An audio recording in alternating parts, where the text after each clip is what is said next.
Okay, so Bezras Hashem, tonight we're going to be continuing with our series of shirim on entering into the sea of wisdom, based on the weekly Torah of the Goyin and the Tzaddik of Yitzchak Meyer Morgenstern Shlita.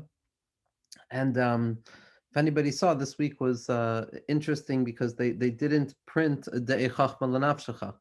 They did not print a mimer from the Rebbe on Chassidus. And I assume the reason is what we discussed last week, which was that it was the Petira of Rebbe Kiva's father, the Birchas Avram.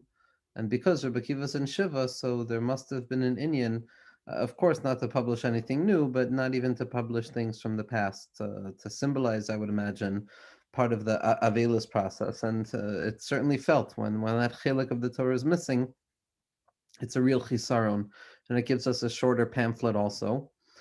What was added this week, and this is something new that's been happening, is that the Rebbe gives shirim on Eitz Chaim and Shar Kavanos throughout the week.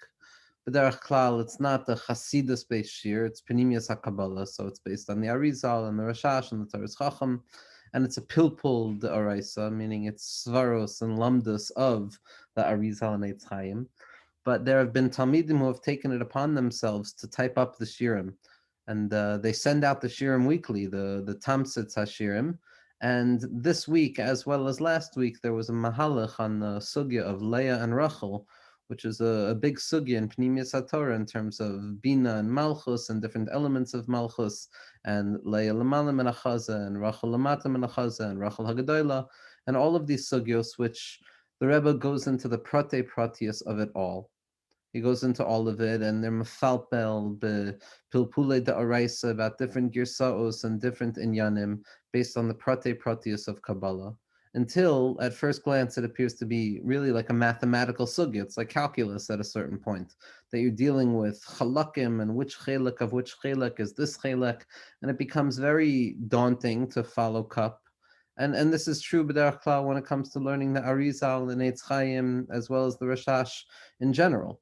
But what the Rebbe does, and this is a mimer that they refer to as B'yom Kalas Moshe, because it's about the inyan of Leah and Rachel, which are connected Moshe Rabbeinu, which is Das. So in the process of this sugya, the Rebbe then begins to teach based on the svaros of the Rashash and the Teres Chacham. So then the Rebbe brings us to the Kamarna Rebbe, and to the Ateret Tzvi, and to the Vilna Gaon, and to the Baal Shem Tov HaKadosh, and all of the Talmidim of the Baal Shem Tov HaKadosh. So all of the particulars and the details that the Rebbe was describing in the Prote Proteus of Kabbalah, the calculus, the mathematics of it, goes directly into being the bedrock that is being described in the depths of Penimius HaTorah of Chassidus, which is talking directly towards the heart. And this, be'emes, this shiluv of learning Penimius HaKabbalah, of learning Kabbalah, which is mathematical, which is difficult, which is particularized, and there's specifics to it. And even when you think this is the deepest particularization we can go to, there's more mathematics. It's almost like this quantum leap into the depths of particularity. And a person can really lose sight, God forbid, of what exactly a person is doing here. What am I learning right now? It sounds like mathematics. It doesn't awaken me to the light of Pnimius HaTorah. The Rebbe quotes very often that he heard from Rabbi Yitzchak Kaduri, Skusi Yagan Aleinu, that in reference to many of the individuals who are sitting and learning Eitz Chaim Kadisha all day, he said not one of them have even opened themselves up to Pnimius HaTorah, to the Soides HaTorah. Because ultimately a person can be a Baki in the Arizal, a person can be a Baki in the Rashash and in the Torah's Chacham, and they can have a mathematical scientific head that allows them to hold cup. But if you don't translate and bridge the teachings of the Arizal into the language of the Baal Shem Tov, to speak no longer to the mind but directly to the heart itself, which is the darga of Razin de Razin, this is the secrets of the secrets, as the Rebbe points out when he's describing the relationship between the Arizal and the Baal Shem Tov, that the Arizal came to give us a particular language of details and specificity as to how HaKadosh Baruch Hu operates in the world. And if the Arizal described it on a macro system, comes along the Rashash, who himself told to his Talmidim he was a Gemira, he was a completion of the Arizal, he describes it on a micro level. And then the Torah's Chacham, Rav Chaim de la Rosa, who was the Talmud Mufak of the Rashash, comes to describe it on an almost even microscopic level within a microscopic level. He describes the quantum of it all. And so those three Giluyim, the Arizal, the Rashash, and the Teres Chacham, they're describing the Lashon of Kabbalah. But a person who stops at the Lashon of Kabbalah without moving over into the Or of Chassidus, where all of those details become part and parcel of describing the deepest secret of unity, that in the end of the day, the ultimate goal is to come to a confrontation with the undying unity of HaKadosh Baruch Hu's presence in my life and in every aspect of my life, and the Hashgacha Pratis and the Emunah Shlema and the Bitachon, that all of the things that I'm learning speak directly towards me. If a person is not doing that, then Chas v'Shalom, they're being mafrid between the Torah of the Arizal and the Torah of the Baal Shem Tov. So after the Rebbe does this in his Mahalach, after he goes through this whole sugya of Rachel and Leah, based on the mathematics of Kabbalah, the chitzonius, if you will, the external elements of Kabbalah, the Razei Torah, the secrets of Torah, then kind of being mashalev them, revealing them through the Razin Derazin of Torah, which is the Torah of the Baal Shem Tov HaKadosh, the Rebbe describes why he just did what he did. So this is a rarity on a certain level where the Rebbe is reflecting on the Derech HaLimud after the Derech HaLimud takes place. There are places that this happens, but that's why I wanted to take the opportunity to look at what the Rebbe is reminding us, because this is the chiddush of what he's doing. So on Daf Mem Aleph, he says as follows. He says, "Mikoil ha'iyun hazeh shelamadnu." All of this sugyos and all of these depths upon depths and the mathematical principles and all of the details and the holding cup and all of the different girsaos and the Rashash and the Torah Chacham, tzrichim lekachas el halev davar echad.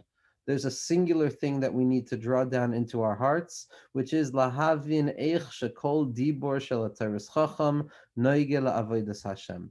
That every statement of the Teres Chacham, and the Rebbe uses the Teres Chacham as the example because the Teres Chacham is the most technical of all technicalities. It's more technical than the Rashash, much more technical than the Arizal.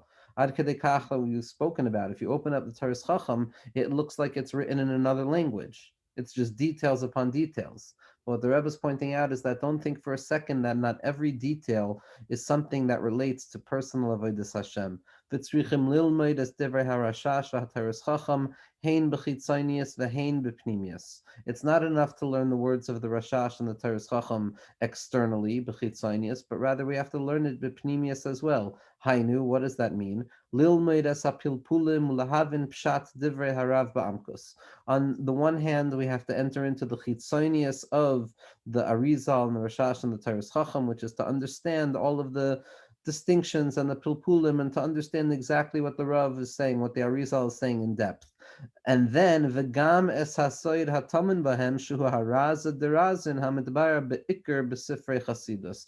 And only then, after a person has a clear understanding of the chitzonius, of the pshat, of these sugyos, not to think that that's the end-all be-all, but rather then to descend into the depths of what does this mean for me as a human being? How do I uncover the secret that is hidden within them, which is no longer the secret, but the secret of the secret that rests hidden within the original secret, which was the words of the Arizal, is the words of the Baal Shem Tov. Uledugma kan, and the Rebbe says an example of this is exactly what we just did. Shalamanu ha'inin shaleya the ha'ara hanimsas lamalam menachazu mehalas racham menachazu umatav mekam shaleya bazahavnanu as pshat ha'etz chaim b'shar anach. So the Rebbe is saying we just went through this whole sugya of the distinctions between Leah and Rachel below, and Leah above, and Rachel ascending above, and Leah descending below. All of that is a simple pshat-oriented mission in understanding what the Arizal wrote in Shar Anach. So that's just pilpulim. That's chitzonius of Kabbalah. Aval acher shelamanu is called divrei hakamarner. But after we learned the words of the Kamarner Rebbe, nisgalu osios acheros b'chol ha'inyan, we brought a new language into the matter. We found a new way of expressing these ideas in the language of Chassidus, in the language of Avodas HaNefesh. So now what the Torah Chacham taught us is not simply a technicality or an ontological reality in terms of how Hashem exists in the world, but what Chassidus allows us to realize is that it is a meditative stance, is it a particularly new way of understanding and contemplating and living with the Yichud of HaKadosh Baruch Hu.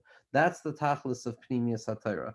V'zehu amisus haderech eich lilmod seidas HaTorah b'dveikus u'b'chipus hayichud. And this is the essentially true way of learning Pnimius HaTorah and the secrets of Torah, which is for the sake of dveikus and a search for unity. a perpetual search to ask myself, what is it that I am hearing here that can allow me to draw HaKadosh Baruch Hu deeper into my life? What is it here that's allowing me to connect more deeply with HaKadosh Baruch Hu? Sha'al yedei zeh machnisin es Moshe Rabbeinu la'eretz Yisrael. This is how we draw the neshama of Moshe Rabbeinu, who represents Chitzonius HaTorah when he's buried in Chutz La'aretz. That's the chait of Hakas HaSela, that we weren't zeicha to the secrets of Torah, we were only zeicha to the chitzonius of the Torah. And as long as Moshe Rabbeinu is buried in Chutz La'aretz, then when we look at Pnimius HaTorah, all we see is the chitzonius HaTorah. Had Moshe Rabbeinu been able to talk to the stone, been able to talk to the rock to allow the water to flow, then the Razin would have been revealed. There would have been no need for the Golus HaTorah. But now the Golus HaTorah is that people could learn Pnimius HaTorah, and they could think, okay, I know Pnimius HaTorah just because they know what the words mean. But in truth, the person has to bring Moshe Rabbeinu into Eretz Yisrael. We have to bring the Kvarim, or the Atzmus of the Tzaddik who's buried outside of Eretz Yisrael into Eretz Yisrael to connect the Chitzonius of Kabbalah with the Pnimius of Chassidus to reveal the Razin Derazin.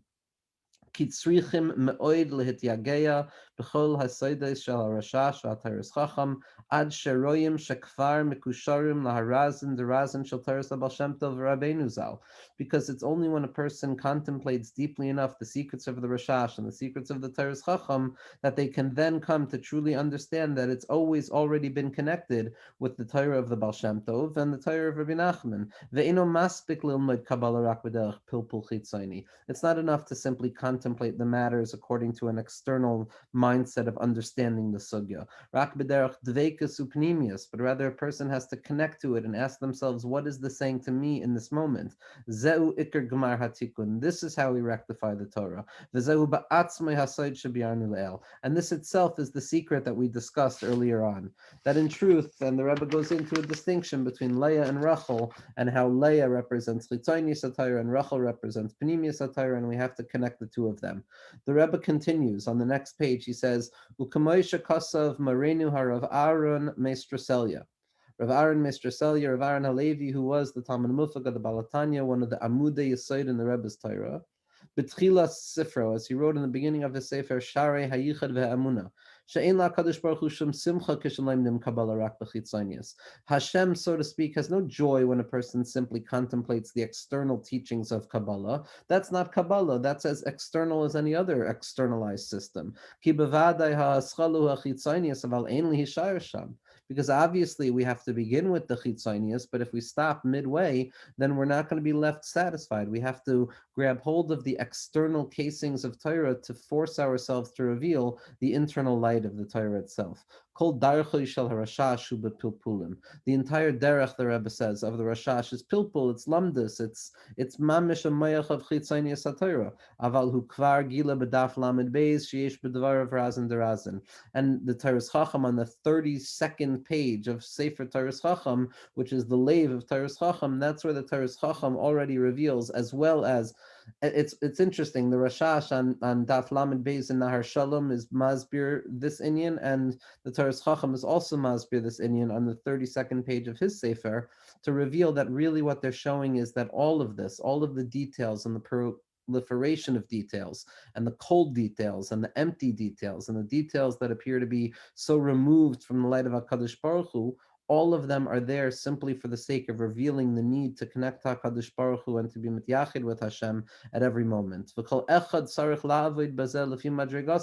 And each person has to work like according to this principle, according to their level. V'gam benigla. And the same is true with regards to Niglos HaTorah. HaKadosh Baruch Hu wrote sheyachapsu asanakudas apnimis. It's not enough to understand Chitzonius HaTorah. A person has to understand that the inner point of what the Torah is coming to tell them.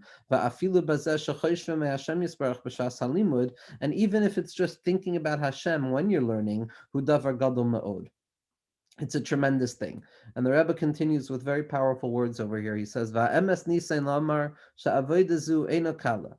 In truth, it's appropriate to say that this is not a simple task. This is a responsibility that is difficult. And it's one of the most difficult and intense uvdos that a person can do. Aval al kagoinda, but with regards to that with this matter, it is said, Yagata umatzata ta'amin. Yes, it looks difficult, but all you have to do is put in the Yagia. Whether you find it, it's not up to you. Yagia Satira, the Rebbe says all the time, especially in Panimia Satira, it's not a cause that leads me to understand Panimia Satira, it's a segula. Studying the words of Panimia Satira is a segula that allows me to be open to HaKadosh Baruch Hu, giving me the ability to understand Panimia Satira. That it's not, I don't understand because I learned it. I learned it, and that was the mechanism that opens up the gates to allow that influx of insight to descend into my mind and into my heart. So the Rebbe is saying that avad, it's hard, but all you have to do is have yigia. V'nirma is gam b'milas ta'amin. And the Rebbe points out that the statement of Chazal is yagatu u'matzata ta'amin. If someone says they toiled and they found, then you should believe them. Why is it a language of ta'amin, a language of emunah? That the essential tool in all of this is the deep faith that we have in HaKadosh Baruch Hu. And through emuna, efshar lava la'nakuda. Through faith, the person can finally arrive at the point. And if a person is worthy to grasp something true, that's better, but it doesn't matter if we chap anything true. All that matters is the effort. But nevertheless, we also have to remember, a person has to value each and every small piece of understanding that they experience, as small and tiny and irreducible as it might be, because because by way of valuing and admiring ourselves for the small steps that we make, in the end of the day, we're going to arrive where we need to arrive in. It's not up to us. It's a chayk nasan v'layavor. It's a law that is built in to the very spiritual fabric of human existence, that if I put the effort in, then the results will emerge some way or somehow in my life, if I'm silent enough, patient enough, and humble enough to hear it. Bebechinas shimi bas uri, in the aspect of come and listen, my daughter, and then you will come to find. Listening is a language of bina, it's a language of distance, but the pasuk is telling us that if you choose to listen, you will ultimately come to see. If you begin with the work where you don't see it panim el panim, but you continue pushing forward, in the end, the person will find themselves pesa pesom in the mikdash itself. How? We have no idea how we got there. Like the Ramchal tells us at the end of Mesilas Yesharim, that the whole inyan of Ruach HaKodesh, the whole inyan of Avodah, is Tchilasai Avodah, the beginning is work, V'saifai Matana. And in the end, it's a gift, it's an unearned gift, because like Avram Avinu teaches us in this week's Parsha, Matzah es levavoi ne'eman lefanecha, that in the end of the day, the Ikr Nekudas HaChidush of Avram Avinu was that he understood that even his Bechira was a gift from Hashem. Even the fact that he was able to pretend to choose for the sake of Hashem, that was enough. The result and what comes afterwards is up to HaKadosh Baruch Hu. But the Ikr Nakuda here is to go down into the proliferation of the details, to find oneself in the murky waters of externalized thought, where a person loses themselves and they feel that I'm not connected to the real thing anymore. I'm so far gone in all of the details and the particulars, and to realize that our job is not to run away from the particulars, but rather to uncover the light of the general principle that rests within the particular, to descend into the prat of the Taras Chacham and to try and understand why are you making it so difficult, only to then realize that each and every moment of difficulty is just another opportunity to reveal the general principle of Amunah in a deeper level and in a deeper way. Be'ezras Hashem.